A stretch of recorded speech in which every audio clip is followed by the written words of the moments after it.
We can take one walkway and move it wherever we need to throughout the growing space, and then eventually go up.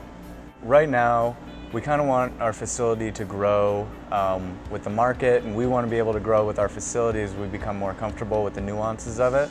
So we're growing in our first level here, and then everything's in place to bring on our phase 2 expansion, which will be the second layer. We've got all the wiring run, all the plumbing done. Basically, all we need to do is slap on another tray, put on another light, raise these lights up to the ceiling, and we can basically double our production in the same footprint. So we can bring in all the trays, we can put in the new lights. They're very easy to put in and hook up within just a couple days and have this room back and running, double the production. Basically how the Ohio regulations work is we're given 25,000 square feet of growing room to grow in, so it's not based on canopy or anything like that. It's actual footprint of the room. So we want to do everything we could to maximize it. So the first step is getting rid of as much aisleway as we can. So the Pipp mobile racking allows us to get rid of all but one aisleway to maximize our growing area. And then having that second layer actually doubles it. So within that 25,000 square foot that we're given, we're bringing that to its full potential. Yeah, that's great. Well, they're actually surprisingly easy to move, even loaded full of plants. So we have 6 feet to work with.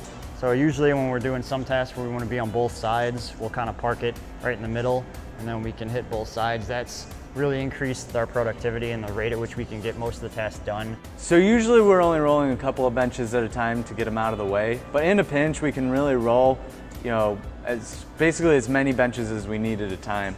So right here we've got about 3. It's extremely easy. It's no harder than just rolling a couple. Just as smooth as rolling one. So we went back and forth with a lot of trays, and we spent a lot of due diligence researching all the trays you guys have to offer, trays that other companies have to offer, and we ended up on the greenhouse trays, the powder coated ones with the plastic inserts. We figured they would last the longest. They provided the best airflow to the root zone, so we have good air pruning of the roots. And then we just figured they'd be a lot easier to clean and be better for the plants.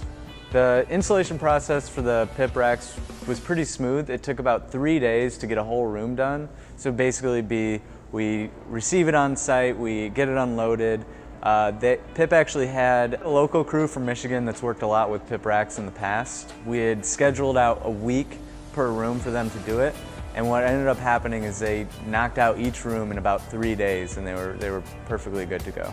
They were very hands-on. They had a lot of experience building these things. So they did it very little supervision, excellent work. The rail system that's in here, it works really well. Before we went into this, we had a lot of guidance from Pipp on how our floors had to be, lining up with the drains and everything like that, so that the rails didn't intersect with the drains.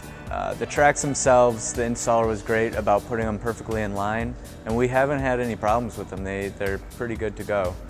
So the biggest thing that we're concerned about in our facility being a totally indoor facility is the biosecurity behind everything. So the paint that's on these is antimicrobial, so we don't have to worry about mold and spores and bacteria growing on it. Of course, we're constantly cleaning it, but it's not going to be a porous surface for things to grow on. We think we did everything probably the most difficult way, so we are starting from seeds. We have a large number of strains, and so we're kind of taking a really difficult approach. It's going to take a lot of time and resources and manpower to do, but what's going to come out of it is that we're going to have very specific genetics that people in Ohio want.